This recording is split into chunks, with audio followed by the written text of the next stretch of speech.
I'm so happy to be back here again. I led the sit a few months back, and a lot has changed in all of our lives. So I'm super grateful to be here. And hello, everyone. So I wanted to share with you today just a couple minutes of a teaching that I learned at the end of last week in preparation for the month that we're in now, the Hebrew month that we're in now, the month of Adar. I'm not sure if someone has taught in the sits already, but it's a new week and it's a great month to talk about. I'll give a little introduction about me. My name's Cat Korren. I'm from New York, but I live in Israel. I run an organization called Mindfulness, and I work with travel groups, tour groups, Jewish agencies coming to Israel from the US and from around the world, bringing mindfulness to Jewish youth, integrating it into programs like Techlead and Onward, making sure, it's a rule that there is a bit of this kind of programming with every trip. I just got back from Israel about a week ago, so I'm in New York right now, going back to Israel in a week. And I've shifted gears since the war began. I'm running now the sessions that I run with soldiers recently coming out of Gaza. So the project is amazing. I'm happy to share the link to the program that we're running at the end of the session. But so far, we've helped almost 500 soldiers who just got out of Gaza go through a similar program like this, bringing them mindfulness, meditation, yoga, the day after they get out. So we talk about this idea, what's going to happen the day after. This is where we're starting. So if anyone's curious about that, I'm happy to share about our project. And I'm going to share a bit about Adar, which I loved, I've learned. So the Hebrew month of Adar is, it started last week. We had Rosh Chodesh at the end of last week, over this weekend, over Shabbos. And we're in a year where there's 2 Adars this year. So the special thing about Adar is the month of joy and of happiness. And every couple of years when we have a leap year, so we also have a double Adar in order to keep our calendars in sync, that the holidays will happen. The sages were wise enough to think, let's keep it the holidays in sync with the seasons. So this month we have 2. This year we have 2. We just began the first. And the concept in the month of Adar is that the world is sort of conspiring in our favor to reach this quality of joy. And for me, this resonates a lot because we're in a dark time, we're in dark days. And connecting with the Jewish month, where are we in the calendar? We understand that Adar is this moment where we're reaching, we're moving closer from winter to spring, from darkness to light. I sat during Hanukkah with you guys, and so it was exactly the opposite, from light to darkness, and now we're in darkness to light. So it's super bashert to be here. And something that I learned and I think that was incredible, and I wanted to share about the month of Adar, and we'll focus on this in the meditation, is that there's in Kabbalah, there's a fixing that happens every month. There's a fixing that the month helps us to do. And in this month, the fixing, the tikkun that we're suggested to do, is to focus on on laughter. And that in the month of Adar, we spend 1 month or 2 months focused on the tikkun of tzchok, of laughter. And I woke up this morning very far from a state of mind of laughter. And I listened to a shiur Torah. And in this shiur, she told everyone, you have to now force yourself to laugh for the next 1 minute. I thought to myself, should I do that today in meditation? But I won't. So hopefully we'll laugh naturally. But in the meditation, we'll go through this. But to wake up every day and focus, that even if it's 1 time a day, to focus on something that can make us laugh. And not a fake laugh, not a stifled laugh, a laugh.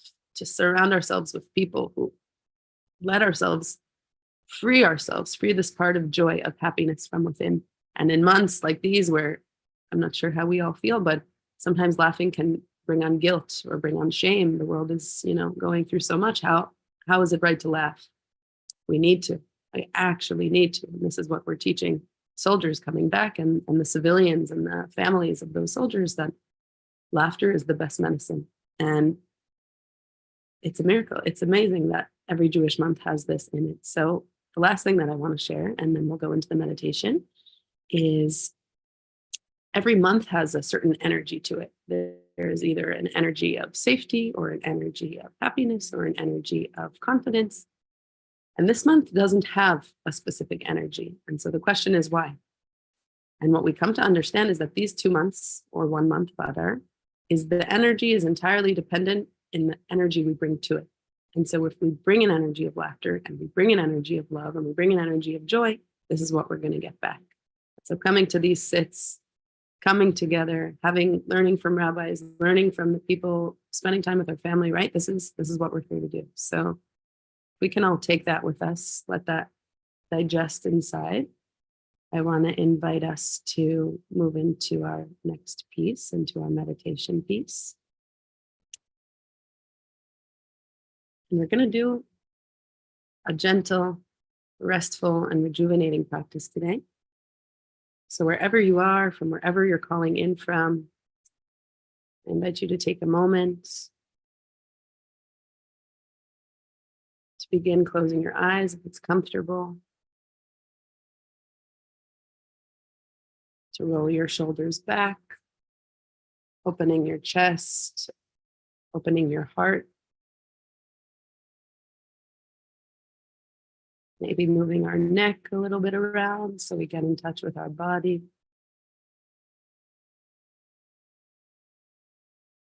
Paying attention to our face, to the muscles in our face. Maybe placing our hands on our jaw to make sure we release all the tension stored in our mouth and our teeth. Maybe gently caressing our forehead and our cheeks, imagining it's someone we love dearly giving us this loving touch.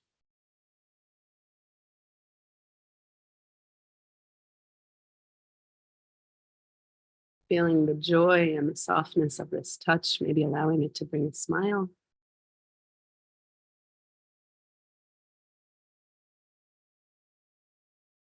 And on the next breath in, we're going to take in a moment to breathe in simplicity.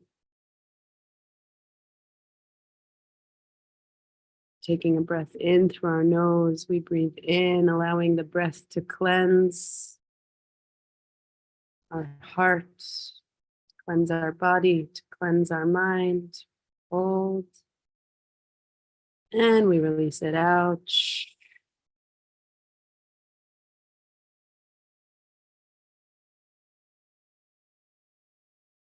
Taking a moment to acknowledge that in just a few short minutes,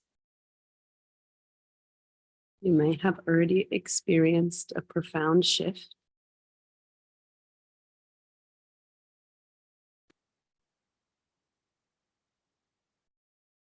There may be thoughts running through our head or emotions that come to interfere. So we just greet them.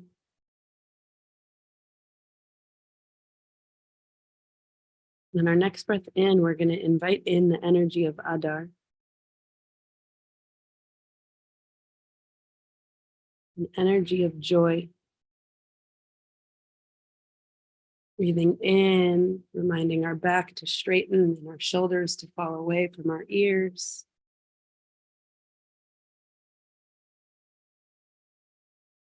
And breathing out.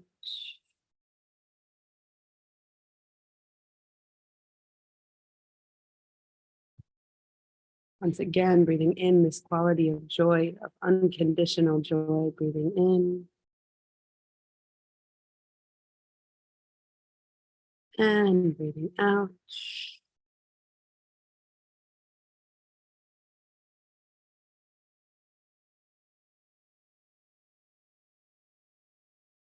You can feel our body slowing down, starting to pay attention to the sensorial aspects in our body, our hearing.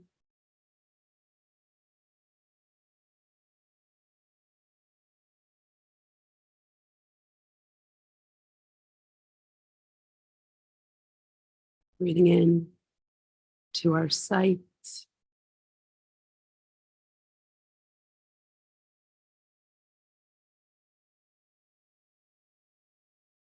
Taking a moment to close your second pair of eyes. First, we close our eyelids. And now we close our inner eyes.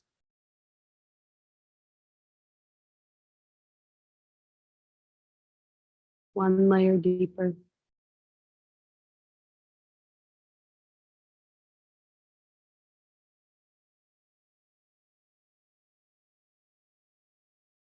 Breathing in, focusing on the smells around us, and releasing them.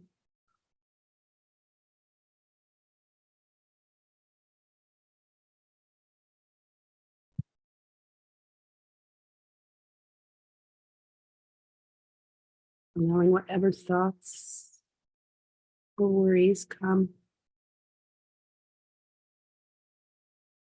and opening the door for them to leave.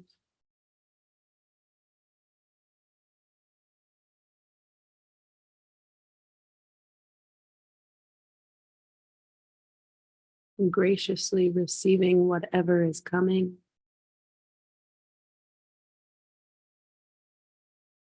and graciously giving it a moment to leave.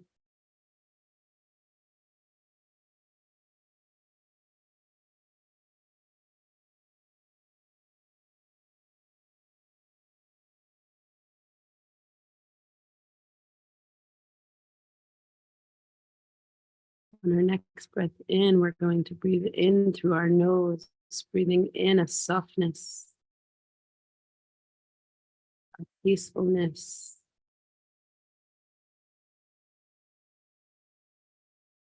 positivity, allowing it to fill our body, to fill our nose, to fill our forehead.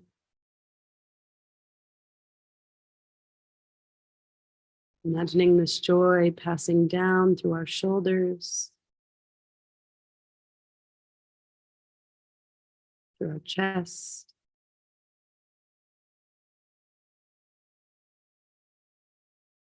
letting it pass through our belly, through our hips,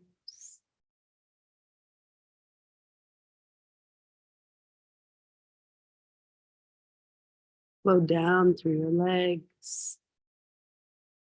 through your knees,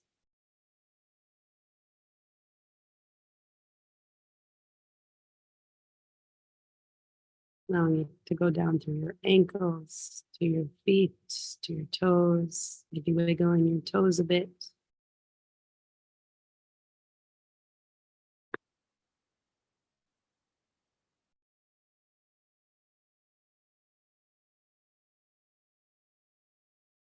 Taking note of where you are in this practice. What's come up for you in this practice?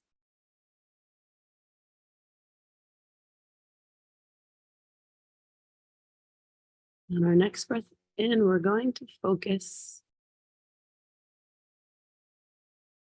on the last time you can remember that you had a super deep belly laugh.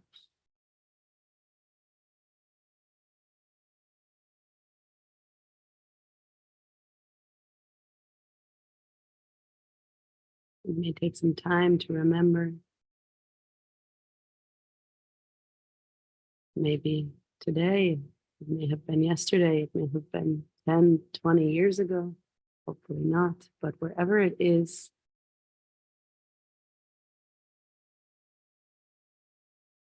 your next breath in, see your soul, see your mind rising up above you.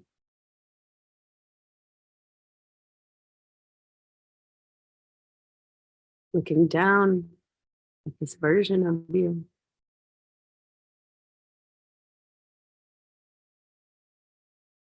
See yourself smiling.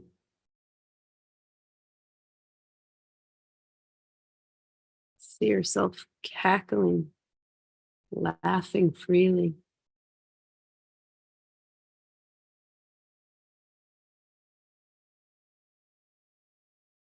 See the contagiousness of that laugh.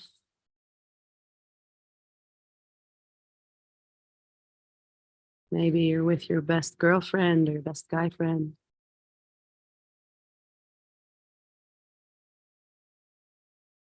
Your partner, or your parent, or your child.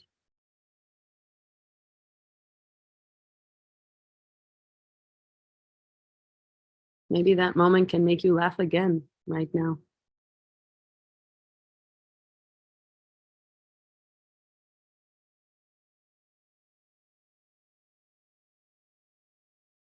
Maybe it's hard to laugh today,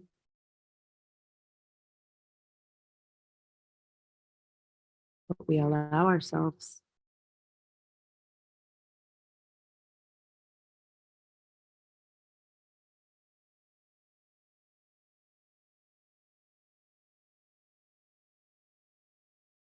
And our next breath in, we invite in the sensation of play,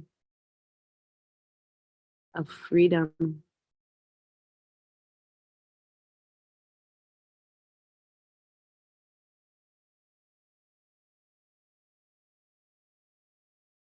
staying in this moment of joy,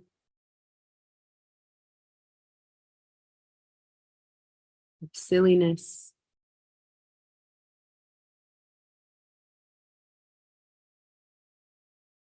presence.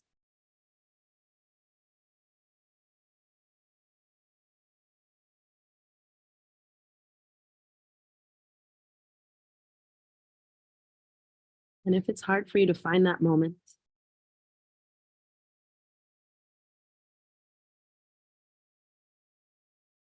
so we remember that this month is supporting us to find it again.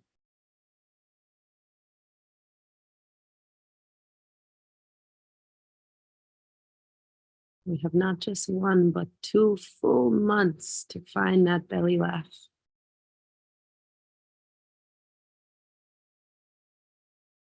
Find that joy.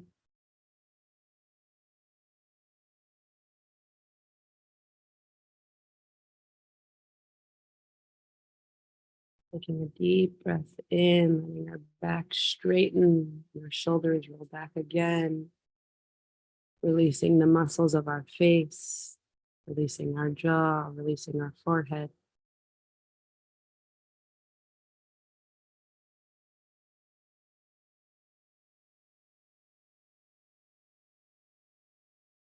Coming back to this moment of laughter.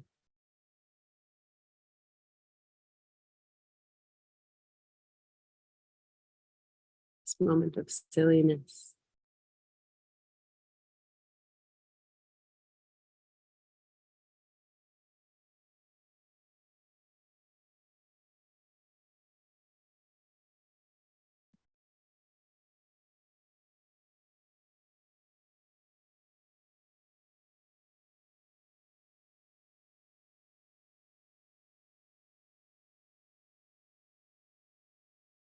Remembering that all the cliches about laughter is the best medicine. Laughter is the language of the soul.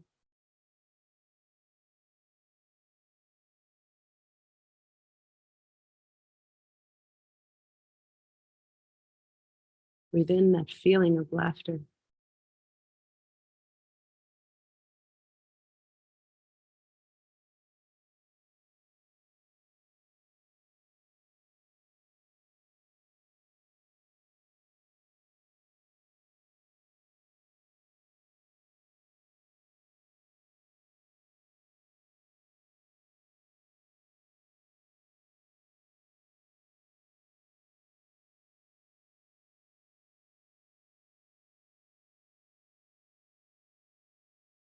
Remembering the difference between happiness and joy is that happiness is dependent on the conditions.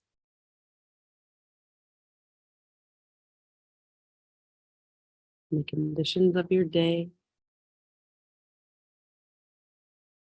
the conditions outside ourselves.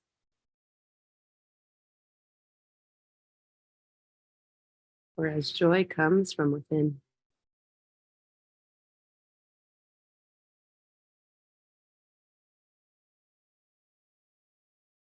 And even on the darkest days, at the toughest hour,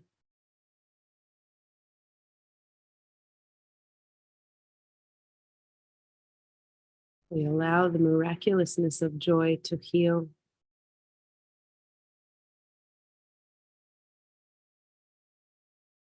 to cleanse,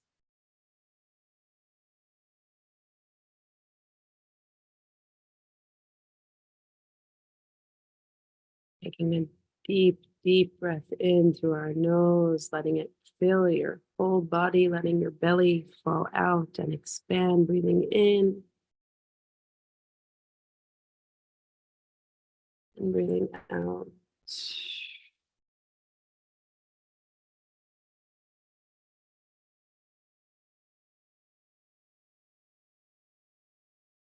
Breathing in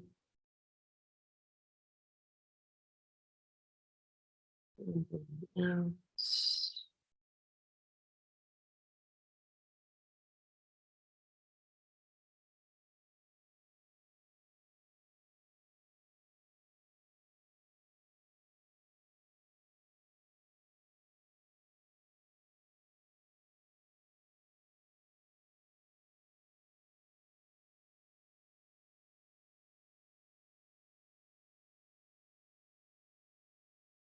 Some silence to fill your body.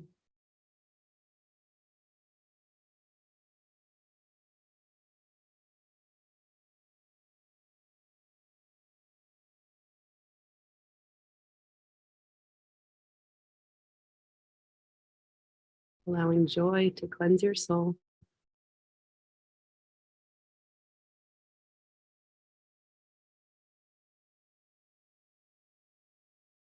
Allowing the winter, the laughter to clear out the remaining winter from your body.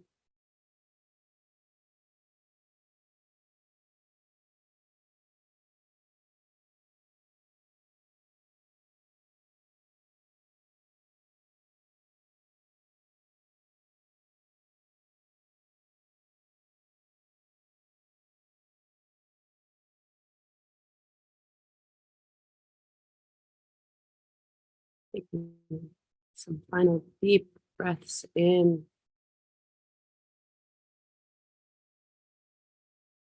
cherishing the moment you've brought for yourself, the inner peace you've channeled.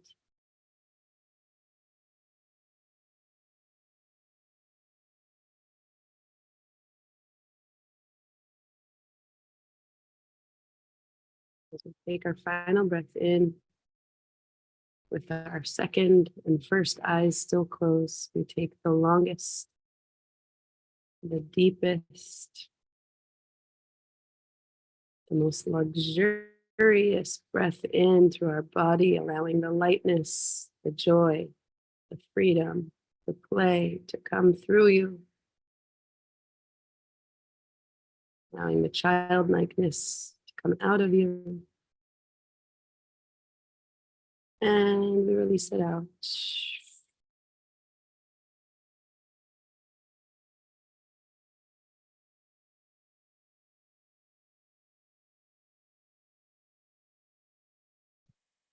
Coming back, we can start wiggling our toes, wiggling our fingers. Maybe rolling our neck from side to side. Opening our first set of eyes and our second set of eyes.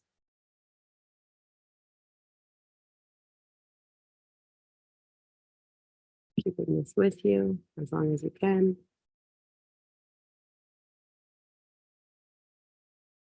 Thank you so much for welcoming me to share with you a bit of joy. I hope we can keep this with us as we go forward. And thank you, Rabbi. Thank you, Kat. Please feel encouraged to stay around for a little time to be able to do some reflecting and ask any questions in just a moment.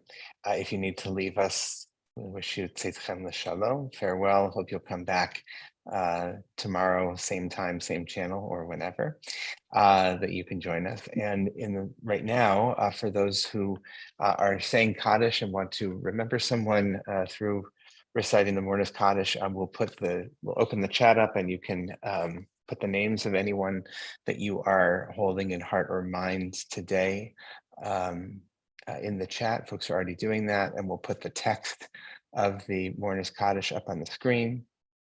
And let's get the get the Hebrew part of that up. Actually, there we go, Rachel. If you can do the other, there we go. Perfect. Okay. Wonderful. So you're welcome to unmute and join me in reciting the Mourner's Kaddish. Yitkadal, Yitkadash, Shmei Rabba, V'alma Vivrach, V'yamlich Malchutei, V'chayechon, V'yomechod, V'chayei, Dechol, Yisrael, B'zman Galal, V'zman Karim, Imenu, Amen. Yehi Shmei Rabba Mevarach, V'amru Amei Amayim. Yitbarach, Yitzbach, Yibchar, V'yitronam, V'yichesed, Yitzhadar, V'yitalel, Yitpayal, Shmei Kedusha, Ve'ela Mikol Birkata, V'shirata, V'tushbachata, V'nechamata, V'meiranta al Ma'od. Hey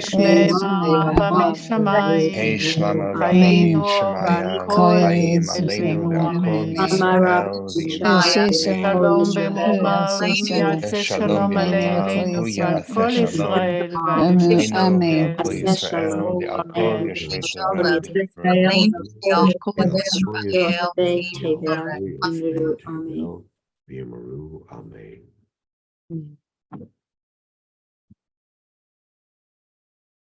Right. So we have Cat back here. So have our conversation. So Cat, thank you so much. A lot of really wonderful comments, and thank you for your email you shared. It looks like your email and your website, so people can learn more about your amazing work that you're doing. So thank you. Just a lot of really wonderful comments people enjoyed and benefited from your teaching today. So thank you.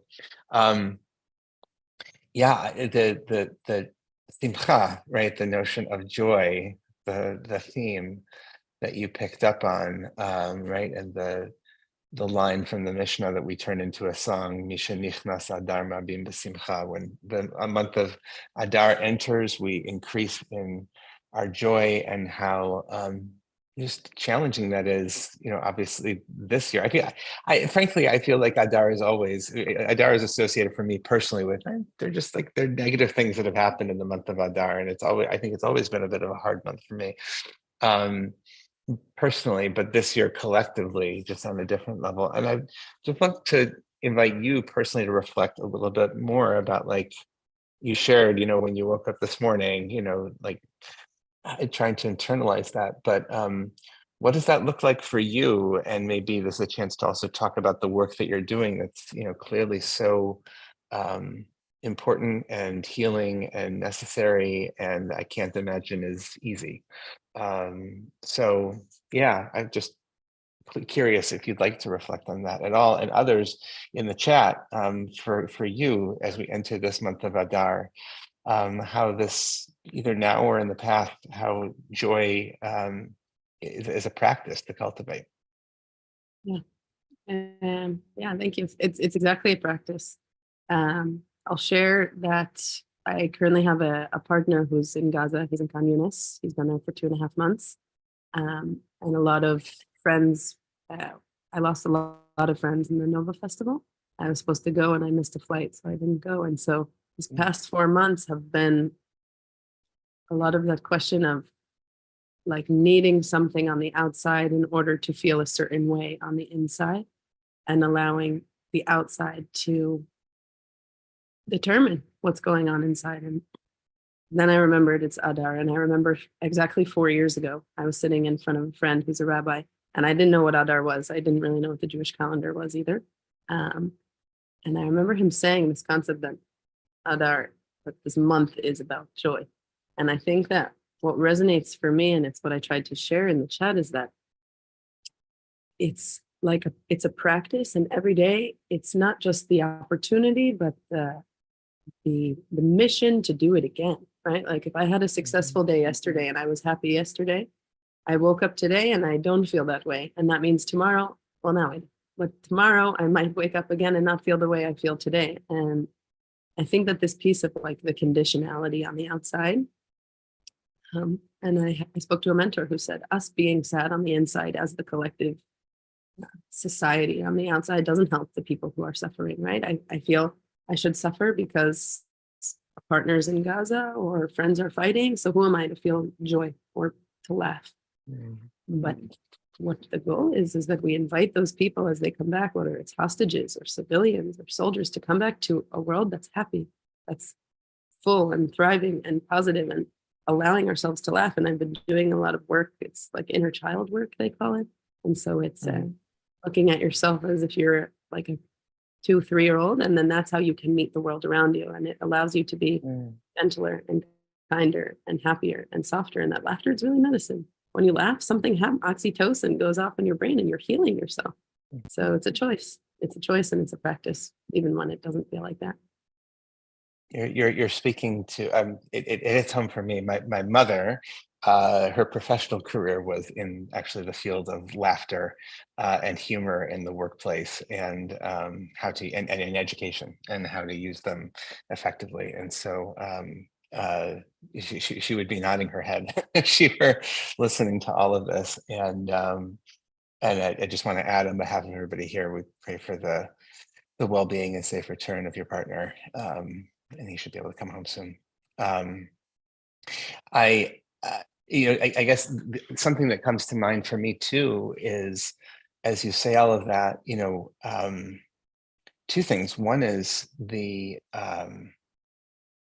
notion of inside and outside, and sort of like what's the face that we put on, and how we actually feel. Of course, is very Purim, which is Adar, right? And the notion of wearing masks and and concealment, and then like what's really going on inside. Esther, right? Esther panim, is we're putting on, we're concealing. And so this month that's very on brand for this month. But the other is that the line, there's a line from the Megillah, from Megillat Esther, the book of Esther, that we say every Saturday night as part of Havdalah, which is La Yehudim hayeta ora v'simcha v'sason v'ikar, that the Jews had light and gladness, and joy and wealth, richness, and it's striking that we say that as Shabbat is leaving, right? Like, because one of the things that we teach a lot here at IJS, like what we did was a mini Shabbat. Like we just did half an hour of Shabbos on a Monday, right? Like you can enter that space of Mark likes to call it microdosing Shabbat, but that we can that we can enter that sort of Shabbat mind. And when we leave that there's a great amount of fear that we can feel. And so we remind ourselves by saying that verse, among others, of that even in those very dark moments, like in the moment of the Megillah, that we actually that we can cultivate this feeling of joy and light and gladness, and that it too can be present at the same time. So you're really tapping into to something deep here.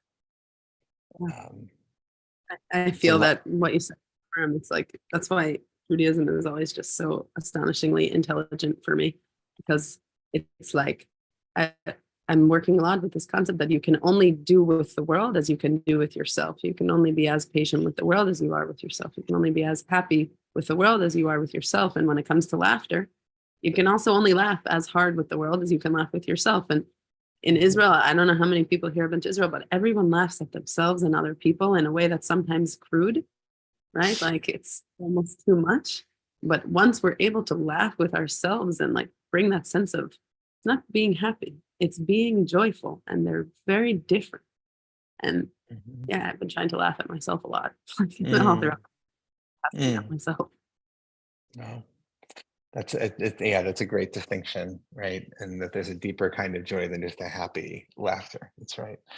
There's a couple of questions here that have come in about the second eye, and that you referred to, and closing your second eye, that there's the first eye we close, but then somewhere deeper. You want to just elaborate on that for a second? Yeah, so it's a good connection to the third eye. I didn't think about that. A yoga teacher taught me a few years ago, like during yoga practice, that you can close your first eyes, and then halfway through the practice, she said, now close your second.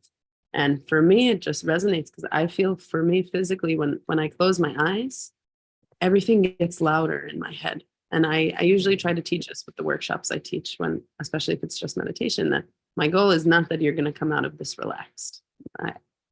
Part two, not that you're going to come out of this relaxed. It's that you're going to come out of this stronger in being uncomfortable, more comfortable in being uncomfortable. Because what meditation practices allow us to do is, if you can reach relaxation in the first time, that's amazing, but things come.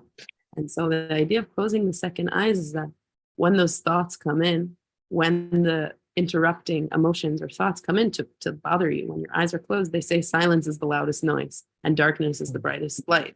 And so when you close your first eyes, for me, it gets louder. And so I always say, now close your second eyes as a way to remember your eyes are closed, but probably a lot's going on. So now it's almost like a cap over your brain, like a boundary.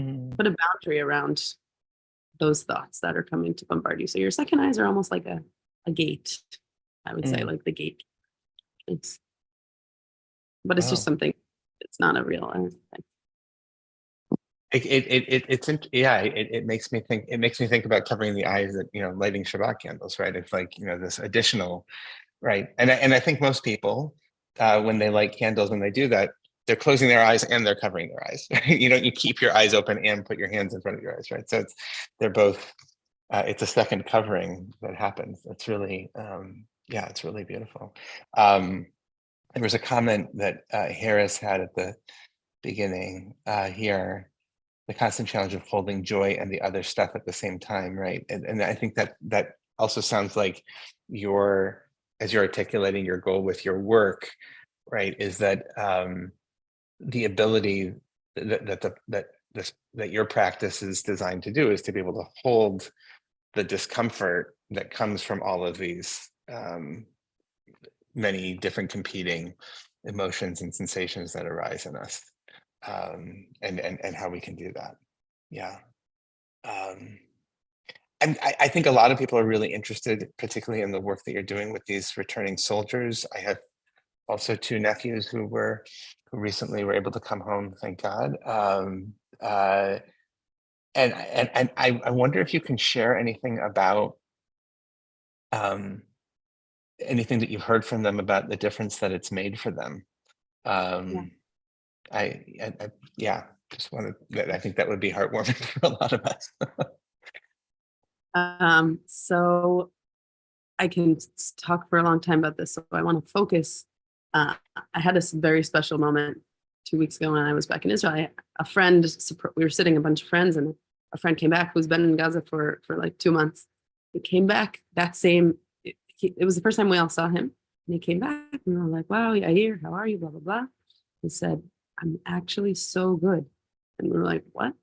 He's like, I'm so good because I just came out of 4 days of like intensive group setting. Everything is in a group setting of opening up everything we've just been through. And I didn't tell him what it was. And then I realized he's in the unit that we were specifically focusing on. And he just told us about the funny thing is that if anyone looks at the video, that the news article I touched, it's taking place in the like space. It's in a basketball court. So it's really special because it's in a beautiful space in nature, but the actual healing, the ceremony piece of it is inside a basketball court. And so you have all these young boys, many of them who are like basketball players in their past, kind of doing this healing process in an environment that's very comfortable for them. It's very familiar for them. It's like an integration. And my friend said, I found something in just 4 days that I thought was gone from me completely.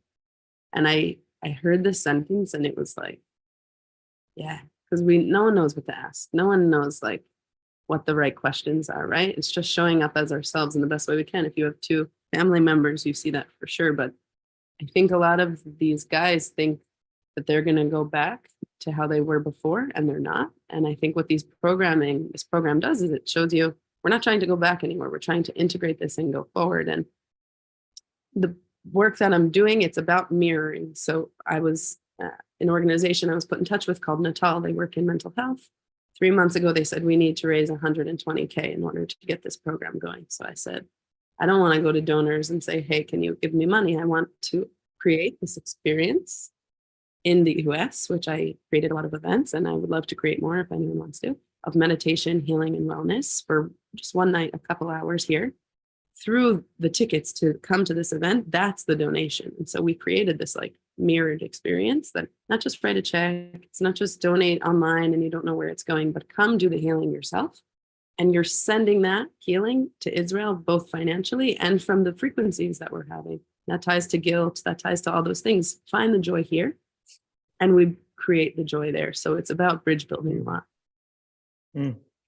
It's really beautiful. Thank you. And a word that we hear so much of now, I think, is trauma, right? And how people can, it sounds like how to be able to actually deal with and metabolize and in a healthy way respond to this enormous trauma that so many Israelis are still in, right, collectively and individually. And so yeah, I think people are really interested in this project. So any other links you want to share?